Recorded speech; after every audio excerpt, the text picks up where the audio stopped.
दिखाई नहीं देंगे। और अगर विश्वास है प्रहलाद के जैसा तो हर खंबे में भगवान मिल जाएंगे। अगर हमारे भीतर विश्वास है तो हर जगह भगवान है। आज सेठानी ने कहा कि आपको अगर विश्वास है और विश्वास के साथ में अगर आपने कथा को सुन लिया और आपने 2-4 शब्द ही अगर अपने जीवन में उतार लिए तो वो काम जरूर आएंगे। सेठ जी ने कहा कि क्या गारंटी है? सेठानी ने कहा एक बार चलो तो सही। सेठ जी ने कहा ठीक है। मन सेठ जी का नहीं है, जैसा उधर सती जी का मन नहीं है ठीक उसी प्रकार इधर सेठ जी का मन नहीं है। और ध्यान देना, मन से अगर हम कोई काम करेंगे तो वो अलग होता है और बिना मन का कोई भी कार्य हो वो अलग होता है। जब सेठ जी कथा में पहुंचे तो सेठ जी का एक ही काम रहा। सेठानी ने तो जाकर के कथा को सुना। इधर सेठ जी पहुंचे, एक खंबे का सहारा लिया और सहारा लेकर के बढ़िया नींद आने लगी। कई लोगों को घर पे नींद नहीं आएगी लेकिन कथा में इतनी बढ़िया नींद आएगी, इतनी बढ़िया नींद आएगी कि घर पे नहीं आएगी। सेठ जी ने खंबे का सहारा लिया और आराम से जब तक कथा चली जब तक सोते रहे।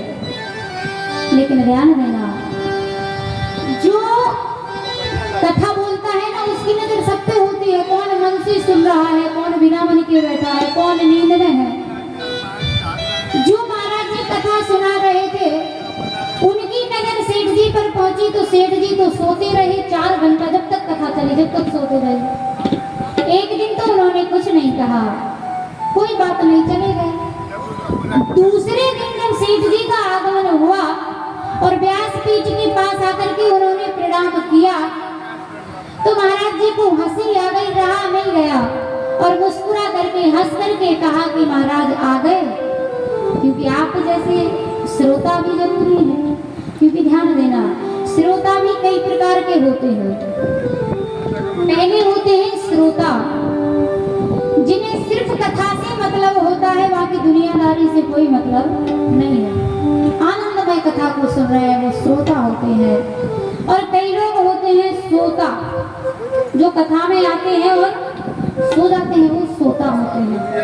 और तीसरे होते हैं श्रोता जो काटने का ही काम करते रहेंगे, ना उन्हें कथा से मतलब है ना सोने से मतलब है, वो एक दूसरे में बुराई ही निकालते रहेंगे, यानी श्रोता का काम ही करते रहेंगे, वो होते हैं श्रोता।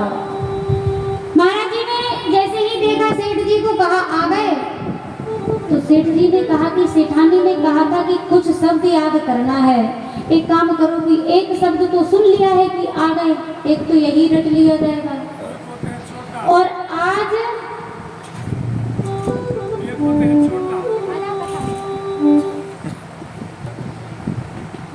तो सेठ जी ने जैसे ही वो शब्द याद किया और फिर बैठ गए। और जैसे ही बैठे तो महाराज जी ने कहा कि बैठ गए, इन्होंने कहा हाँ बैठ गए, 2 शब्द हो गए। और बैठने के बाद में फिर सोते रहे 3 घंटा जब तक कथा चली, आरती हुई। और आज व्यास जी ने जयकारा लगाई, बोल राघवेंद्र सरकार की जय हो। और जैसे ही जोरदार जयकारा लगी सो आंख खुली और जैसे ही नींद खुलते ही प्रसाद लिया, आरती को लेकर के जैसे ही जाने लगे तो महाराज जी ने कहा कि चल दिए, इन्होंने कहा चल दिए। घर पे आए, सेठानी ने कहा कथा को सुना था, इन्होंने कहा सुना है। क्या याद किया? इन्होंने कहा कि महाराज जी के मुख से बोले हुए शब्द मैंने याद किए हैं, आ गए, बैठ गए और चल दिए। और सेठानी से कहा कि ये 3 शब्द मैं अपने जीवन में चिंतन करूंगा, अपने जीवन में उतारूंगा। और सेठानी अगर ये 3 शब्द मेरे जीवन में कभी काम नहीं आए तो तुम बचने वाली नहीं हो, क्योंकि तुम जबरदस्ती लेकर के गई।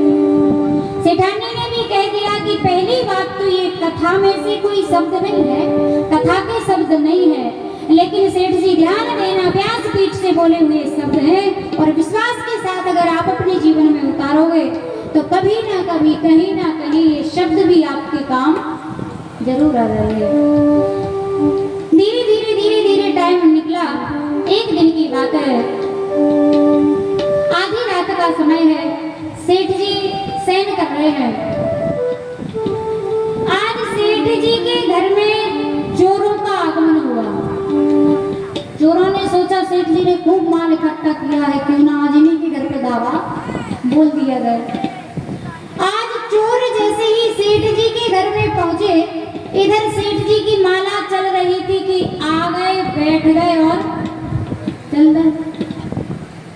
जैसे ही चोरों का आगमन हुआ, इनके मुख से निकला आ गए। चोरों के कानों में पड़ा तो चोरों ने सोचा कि अच्छा सेठ जी जाग रहे हैं। जो चोरों का सरदार था उसने अपने साथियों से कहा कि भैया बैठ जाओ, ये सो जाएंगे, उसके बाद में ताला तोड़ देंगे, उसके बाद में चोरी करेंगे, छुप जाइए, बैठ जाइए। और जैसे ही चोर बैठे, इनके मुख से निकला बैठ गए। चोरों ने सोचा कि यहाँ दाल गलने वाली नहीं है, क्योंकि हम आए तो इन्होंने देख कर के कहा है कि आ गए। हम जैसे ही बैठे तो इन्होंने कहा बैठ गए, इसलिए तो जाग रहे हैं, और अगर ये जाग रहे हैं तो चोरी कर नहीं सकते, इसलिए चलो फिर कभी आएंगे। और आज चोर लौट करके चल दिए। और जैसे ही जाने लगे तो इनके मुख से निकला चल गए। चोरों का पता ही नहीं चला कि कब गायब हो गए।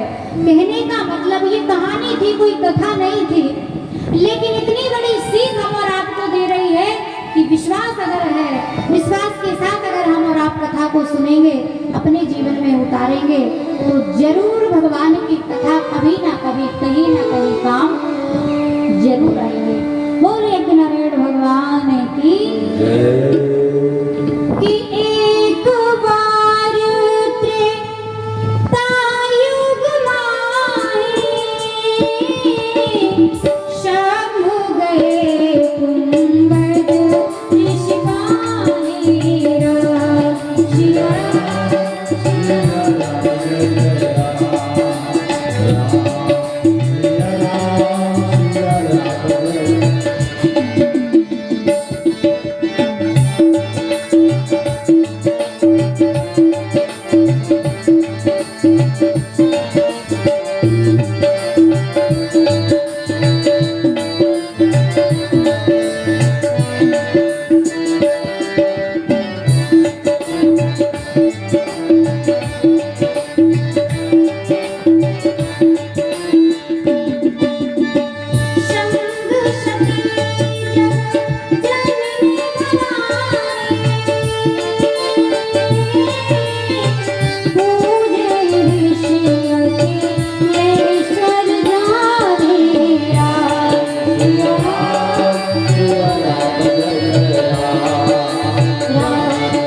एक बार त्रेता युग माहे शंभु गए कुंभज